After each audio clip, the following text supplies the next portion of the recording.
नमस्कार, स्वागत छ पावर न्यूजमा। म प्रेम बानिया। दर्शकहरू, सोमबार व्यवस्थापिका संसदको बैठक अवरुद्ध गर्दै एकीकृत नेकपा माओवादी सहितका प्रतिपक्षी दलहरूले देशमा भइरहेको प्राकृतिक विपदलाई केन्द्रित गरेर राष्ट्रिय विपद घोषणा गर्न माग गरेका छन्। व्यवस्थापिका संसद बैठकको सुरुमा प्रतिपक्षी दल ए माओवादीका अध्यक्ष पुष्पकमल दाहालले भने, को तथ्याङ्क ठीक ढङ्गले सङ्कलन गर्ने कुरामा सरकारको गम्भीर ध्यान जान जरुरी छ भन्ने कुरा पनि म राख्न चाहन्छु। तर तेस्रो बुँदामा मैले भन्न खोजेको कुरा यो चाहिँ होइन, जे भए पनि सुनकोशीमा आएको पहिरो जो भयानक छ, जसले सुनकोशी नदीमा एउटा ठुलो बाँधको स्थिति पैदा भयो, ठुलो तालको स्थिति पैदा भयो र त्यहाँका हजारौं र लाखौं जनताहरू प्रत्यक्ष प्रभावित भए। झन्डै 150 भन्दा बढी चाहिँको ज्यान गएको देखिन्छ भने सयौं विस्थापित भएका छन्। एउटै परिवारका 13 जना मध्ये 1 जना बचेको छ, अरू सबै मरेका छन्। यो कति भयानक र दर्दनाक स्थिति त्यहाँ देखिन्छ भने राति 11 बजे एउटा परिवार बडो खुसियाली मनाउँछ, जुम्ल्या सन्तान जन्मिए भनेर खुसी मनाउँछन् र देशभरि खुसी साटासाट गर्छन्। राति 11 बजे 2 बजे पहिरो जान्छ र त्यो सबै ती जन्मेका चाहिँ जुम्ल्या बच्चादेखि पुरै परिवार सखाप हुन्छ। यस्ता भयानक प्रकृतिका घटनाहरूदेखि अहिले सुर्खेतमा हेर्यो भने ठुलो सङ्ख्यामा चाहिँ मृत्यु र विस्थापित, बर्दियामा हेर्यो, कैलालीमा हेर्यो या दाङमा हेर्यो, सबैतिर हेर्दा सयौंको मृत्यु भएको देखिन्छ भने सयौं विस्थापित बेपत्ता भएको देखिन्छ। हजारौं विस्थापित र लाखौं चाहिँ घरबार विहीन भएको अवस्था छ। परिवारकै कुरा गर्दा 20औं हजार परिवारको अब बस्ने ठाउँ पनि छैन, खाने बास पनि छैन। उनीहरू कोही बाटोमा बसेका छन्, कोही स्कुलमा बसेका छन्। हामीले देख्यौं कति दर्दनाक र भयानक चित्र। बच्चा बोकेर महिलाहरू बर्दिया जिल्लामा घरको छानामा बसेको छ, खाने केही छैन। यस्ता दर्दनाक चित्कारका घटनाहरू पनि हामीले देख्यौं। यो सबै स्थिति हेर्दा र हामीले राज्यको तर्फबाट, सरकारको तर्फबाट भइरहेको यसको निम्ति राहत, पुनर्स्थापन या उद्धारको कार्य हेर्दा त्यो नितान्त दयनीय छ, नितान्त अपुग्ता छँदैछ। बडो निरीहता जस्तो देखा पर्छ र जनताले त्यो प्रत्यक्ष अनुभूत गरेको स्थिति छैन। राष्ट्रिय विपदाको रूपमा यसलाई घोषणा गरेर र त्यही स्तरमा अब एउटा कुनै गृह मन्त्रालय या यो त्यो स्थानीय विकास मन्त्रालय, अर्को कुनै मन्त्रालयले यति ठुलो राष्ट्रिय विपदाको सामना गर्न सक्ने विषय होइन।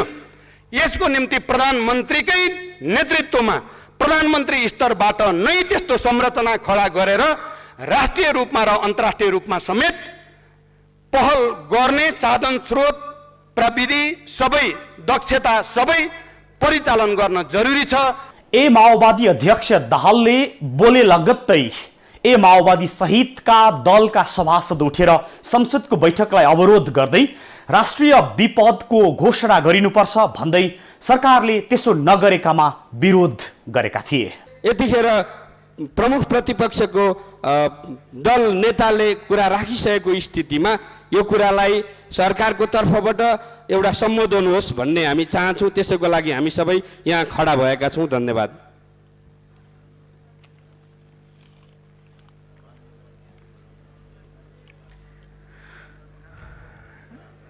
माननीय लक्ष्मणलाल कर्ण, के भन्नु खोजेको हो तपाईले? सभामुख महोदय, यो राष्ट्रिय सङ्कटलाई सरकारले राष्ट्रिय सङ्कटको रूपबाट घोषणा नगर्ने हो भने जुन आफत विपद आइसक्या रहेछ त्यसको समाधान हुन सक्ने अवस्था स्थिति छैन।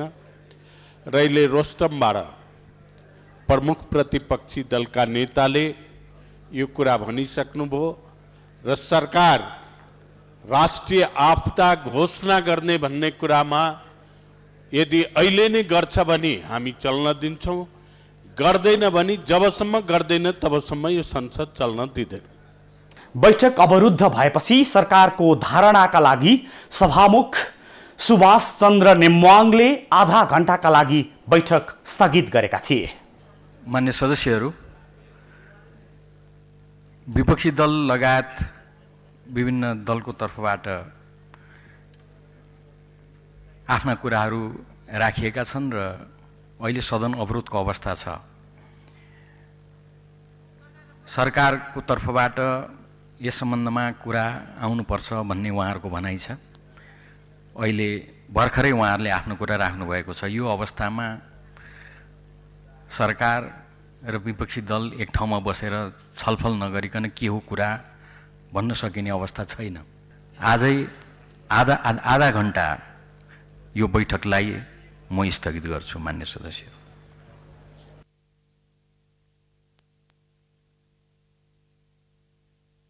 तर आधा घण्टापछि बैठक सुचारू हुन सकेन। 1.5 घण्टापछि बसेको बैठकमा उपप्रधान तथा गृहमन्त्री वामदेव गौतमले प्रधानमन्त्रीको नेतृत्वमा उच्च स्तरीय राहत तथा पुनर्स्थापना समिति गठन गरिने बताए। व्यवस्थापिका संसदमा प्रमुख प्रतिपक्षी दलका नेताले उठाउनु भएको राहत उद्धार तथा पुनर्निर्माण सम्बन्धी विषयलाई सरकारले गम्भीरतापूर्वक लिएको छ।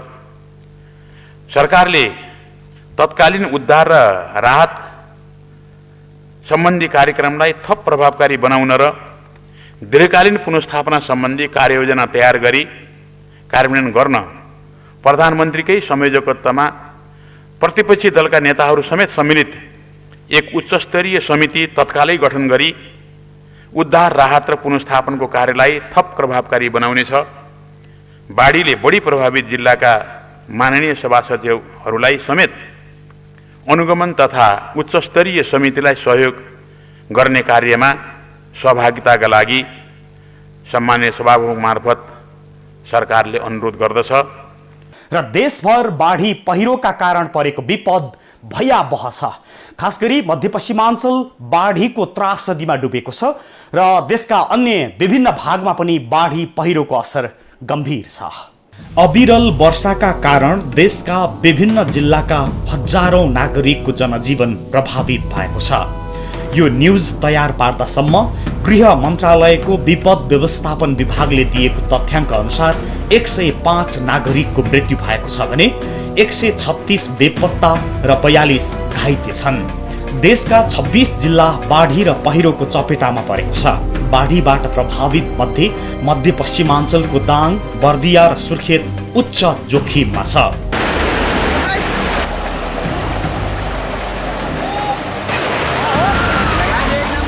दृश्य पूर्व पश्चिम राजमार्गको बर्दिया खण्डको हो र यहाँ मानिसहरूको आवत जावत यस्तो पीडाका साथ भइरहेको छ। राजमार्गमै पानीको सतह बढेपछि यस्तो स्थिति उत्पन्न भएको हो। बबई नदीमा आएको बाढीका कारण सयौं मानिस विस्थापित छन्।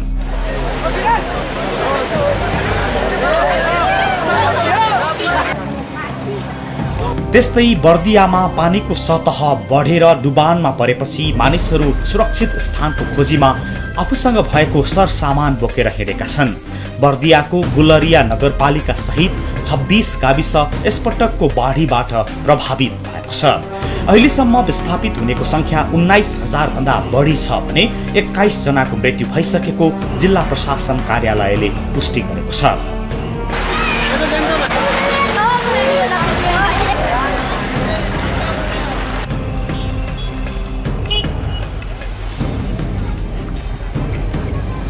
दृश्य यति दर्दनाक छ, यो भोग्ने जीवनमा कस्तो आपत आइलागेको होला।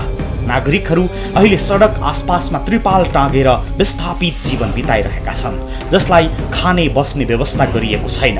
त्यसपछि उनीहरूले आक्रोशित हुँदै भनेका छन्, रातभरि पानी परेछ, आउँछौँ त्यो आउने खोइ पाओ, अहिले आएर हामीसँग झगडा गरिरहेछ। हामीले त फोन गरेछौँ केटाकेटी सानो बच्चा आइदिनु लैदिनु बच्चाहरूलाई लगिदिनु भन्दै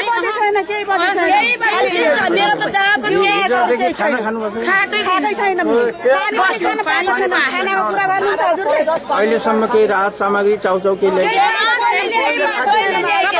हुनुहुन्छ। बर्दिया जिल्ला डुबेछ भनेर सवाल पाइसकेपछि के चाहियो हामीलाई, अरू के भन्नु।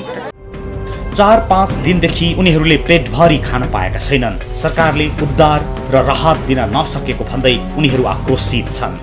नगरको एउटा टापुमा गएर बस्यौँ हिजो साँझ, आज तर्न सक्दा त्यही किसिममा आएर बसेको। अनि तपाईँहरूले प्रहरीलाई सरकारलाई जानकारी गराउनुभयो? जानकारी गराएको खै अब जिपामा गतिगरी भनिसक्यो। दृश्य बर्दियाको मात्र होइन, दाङको पनि उस्तै छ।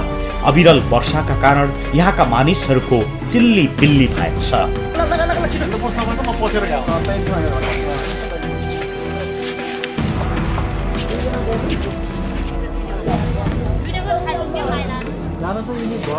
अहिलेसम्म दाङमा 14 जनाको मृत्यु भएको छ। 300 बढी परिवार विस्थापित भएको जिल्ला प्रशासन कार्यालयले जनाएको छ। उरहरी गाविस वडा नम्बर 6 मोतीपुर, फुलरबारी 6 बखरिया र दुरुवाका डुबानमा परेको छ, जहाँ चौपाया मरेर दुर्गन्ध फैलिएको छ। बाढी पीडितले भत्किएको घर उत्खनन गर्दै बचेका अन्नपात, लत्ता कपडा र अन्य सामग्री निकाल्न थालेको दृश्य देखिएको छ।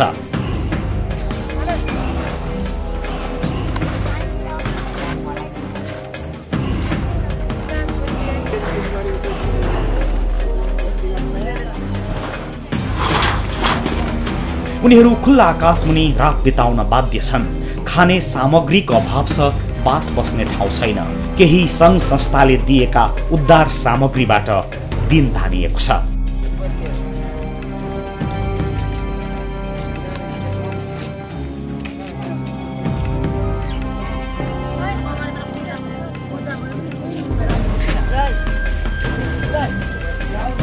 बाढी प्रभावित क्षेत्रमा नेपाली सेनाको 19 नम्बर बाहिनी सक्रिय छ। बाढीको अवस्था र स्थानीयलाई चाहिएको राहतबारे 19 नम्बर बाहिनीका महासेनानी एम प्रसाद ढकाल भन्छन्। जनताहरू छन्, गरिबहरू छन्, उनीहरूको घरहरू लडेको छ, उनीहरूको चाहिँ खाने लाउने सामानहरू छैन। 100 कपडामा उनीहरू बाँचिरहेका छन्। गाईबस्तुहरू मरिरहेका छन्, उनका भेडा बाख्राहरू मरिरहेका छन्। एउटा बुढो मान्छेले एउटा सानो सुँगुरको बच्चालाई च्यापेर ल्याउनु भएको थियो। त्यसमा उहाँ गर्व गर्नुहुन्थ्यो कि मेरो एउटा सुँगुर बाँच्यो भनेर। यस्तो किसिमको स्थिति यहाँ छ भनेपछि चाहिँ यो जनताहरूलाई चाहिँ त्यो स्थितिबाट हटाउन जसरी हुन्छ यिनीहरूलाई चाहिँ हामीले चाहिँ उद्धारको लगायत यिनीहरूलाई चाहिँ हामीले चाहिँ राहतको सामग्रीहरू चाहिँ जति सक्दो छिटो वितरण गरेर चाहिँ उहाँहरूलाई चाहिँ सहयोग गर्न जोड देखिएको छ। दाङमा राहत नपाउनेको संख्या ठूलो छ। सरकारले अहिलेसम्म प्रभावकारी रूपले राहत पुर्याउन सकेको छैन। त्यस्तै बाढीबाट सबैभन्दा बढी प्रभावित जिल्ला हो सुर्खेत, जहाँ बाढीका कारण 28 जनाको मृत्यु भएको छ। 106 हराइरहेका छन्। यहाँ पनि उद्धार र राहतको प्रयास सशक्त हुन सकेको छैन। मानिसहरू स्कुल र विभिन्न सङ्घ संस्थाको भवनमा आश्रय लिएर बसिरहेका छन्। त्यस्तै दृश्य छ बाँकेमा पनि। राप्ती नदीमा आएको बाढीका कारण यहाँका 1 दर्जन गाविस प्रभावित भएको छ। यहाँ 3006 जना मानिस विस्थापित भएको तथ्याङ्क छ। अहिले पनि बाढी प्रभावित क्षेत्र फतेहपुर लगायतका ठाउँमा राहत सामग्री पुर्याउन सकिएको छैन। हेलिकप्टरबाट होलिया, मटेहिया र गङ्गापुरमा केही खाद्य सामग्री पुर्याइएको छ। बाँकीमा 2 जनाको मृत्यु भएको छ भने 6 जना बेपत्ता छन्। गृहमन्त्री वामदेव गौतम अति प्रभावित जिल्लाहरूको भ्रमण सकेर काठमाडौँ फर्किएका छन्, तर नागरिकहरूको बिचल्ली उस्तै छ। मृतकका परिवारलाई प्रति परिवार 40,000 रुपियाँ र विस्थापितलाई 5,000 रुपियाँका दरले राहत उपलब्ध गराउने जनाइए पनि कतिपय स्थानका मानिसहरूले यही झिनो राहत पनि नपाएकोमा सरकारप्रति आक्रोश पोखेका छन्। यसरी देशका विभिन्न भागमा परेको प्राकृतिक विपदबाट नागरिकहरू प्रभावित छन् र तिनलाई सरकारले समयमै राहत तथा आपतकालीन उद्धार नगरेको भन्दै संसदमा माओवादी सहितका दलहरूले विरोध गरेका हुन्। अनि तिनले भनेका छन् राष्ट्रिय विपदको घोषणा गरेर प्रभावित नागरिकलाई आपतकालीन, अल्पकालीन र दीर्घकालीन राहत उपलब्ध गराइयोस्, उद्धार गरियोस्। यसै विषयमा सुनकोशी पहिरो पीडितका अवस्था अवलोकन गर्न आइतबार सुनकोशी पुगेका माओवादीका अध्यक्ष पुष्पकमल दाहालले हामी मार्फत यसो भनेका थिए। सबै कुराहरू त समाचारहरू नियमित रूपमा नै हामीले अनुगमन गरिराखेकै थियौँ। सदनमा पनि लगातार कुरा भइराखेकै थियो। अब आन्तरिक र सबै कारणले अहिले आएर अब चाहिँ यो एक ढङ्गले फेरि अध्ययन गरेर सदनमा र सरकारसँग पनि एउटा नयाँ ढङ्गले अब यसको समस्याको समाधान दीर्घकालीन के, तात्कालीन के, अल्पकालीन के योजना बनाउन सहयोग पुग्ला भनेर मागेको। कस्तो पाउनु अवस्था?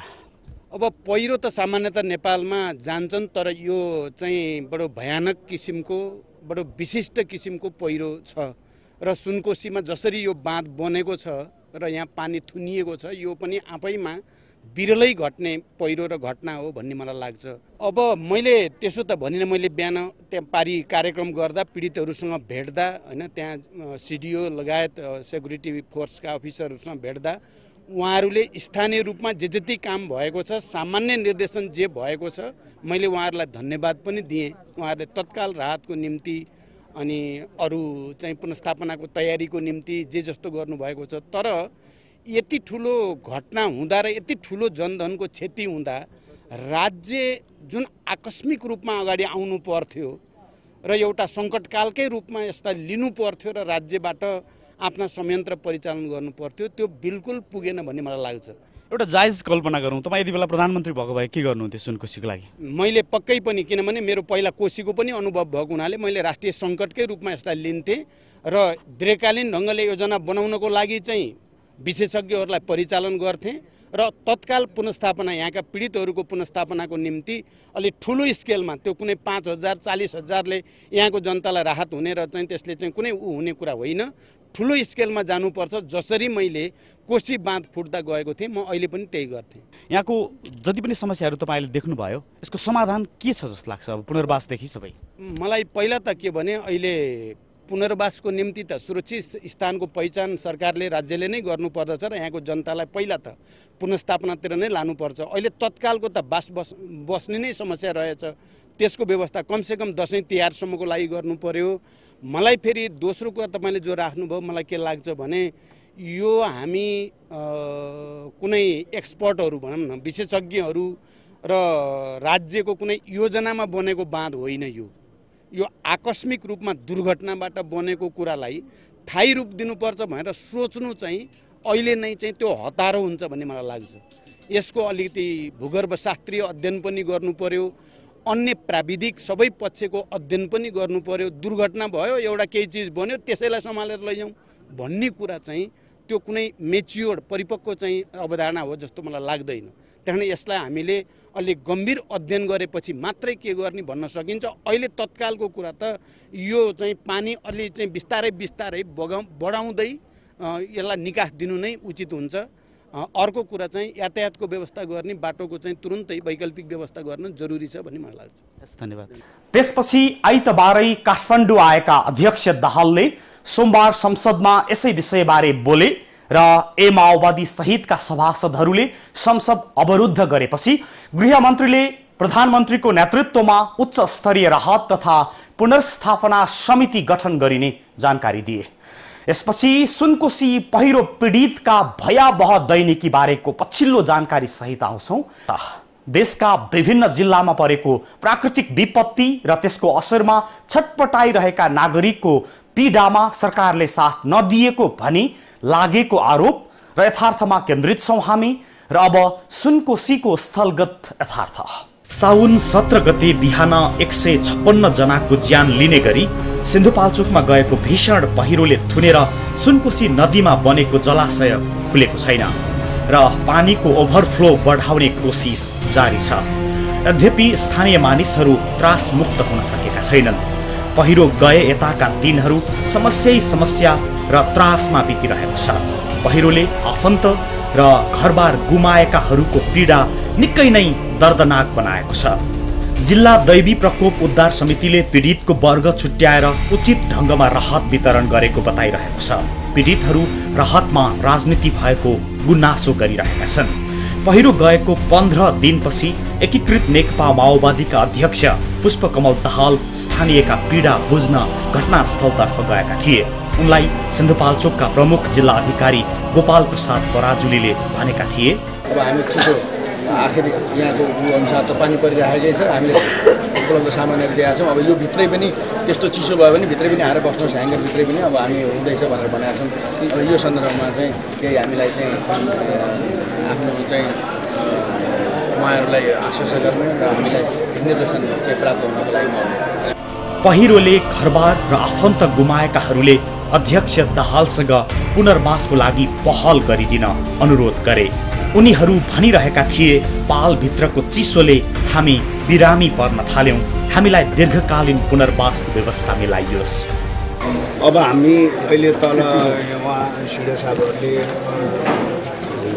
सबैले हाम्रो तल एउटा ट्रेन हालेर राख्नु भएको छ। अब तलबाट त्यो चिसो एकदम आइरहेछ। हामी अब दिन प्रतिदिन पानी परिरहेको छ, त्यो चिसोमा कतिसम्म बस्ने हो।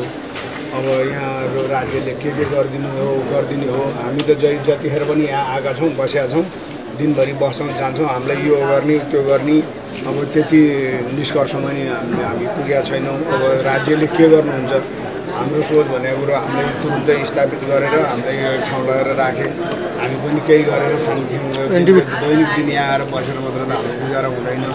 अब घर छैन, बारी छैन, जान परिवारै छैन, हामी कहाँ बस्ने। दिन प्रतिदिन त्यस्तो चिसोमा बसेर त हाम्रो गुजारा हुँदैन।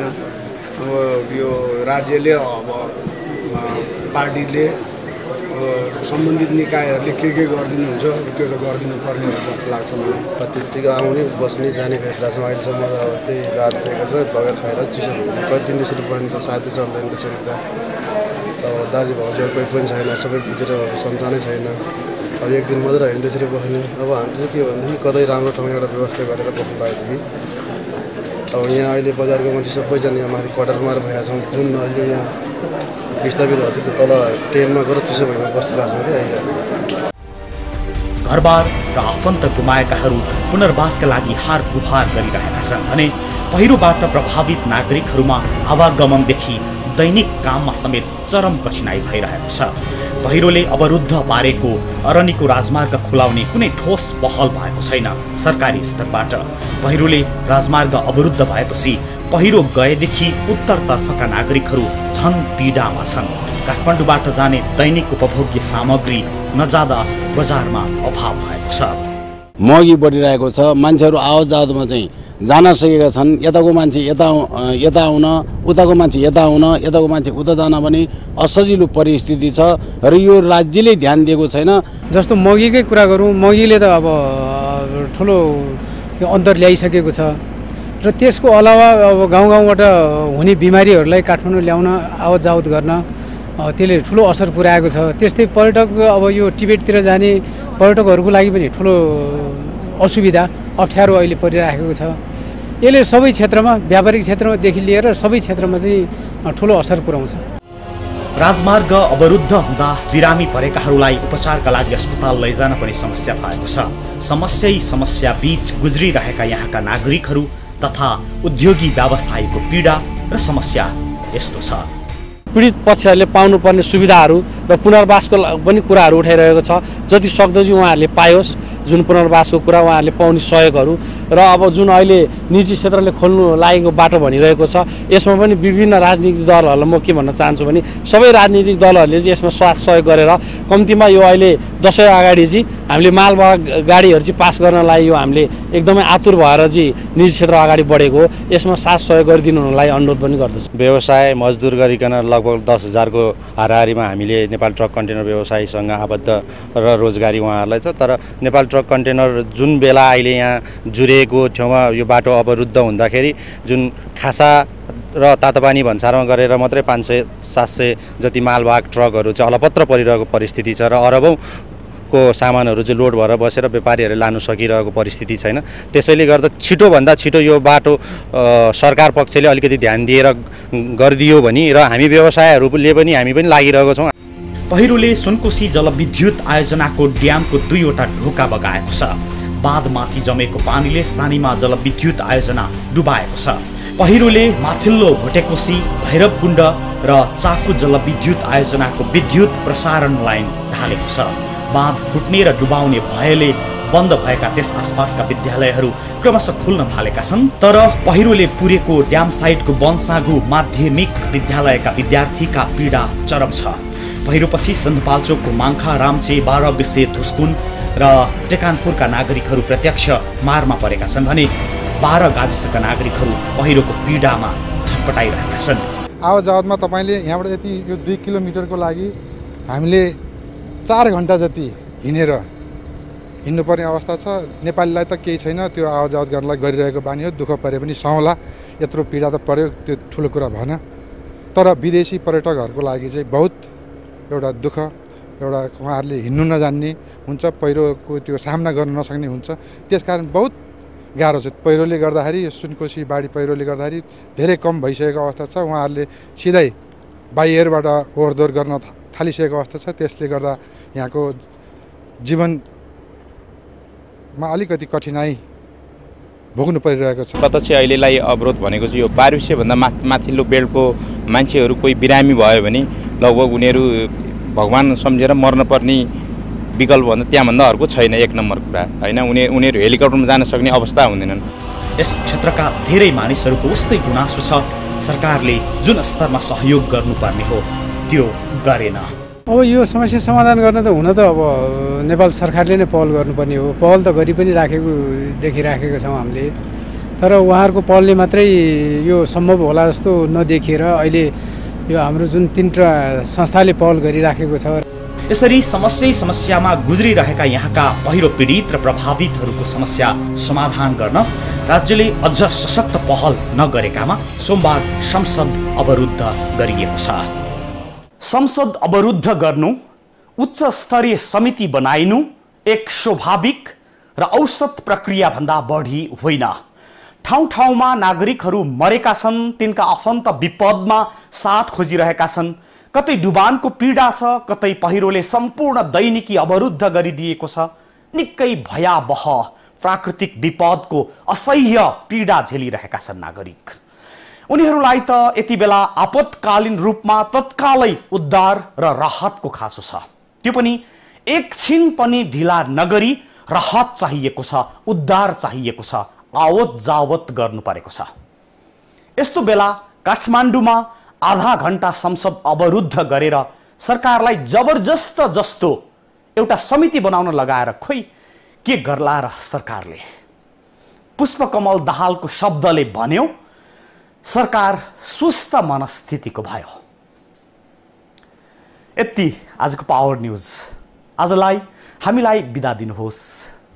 नमस्ते।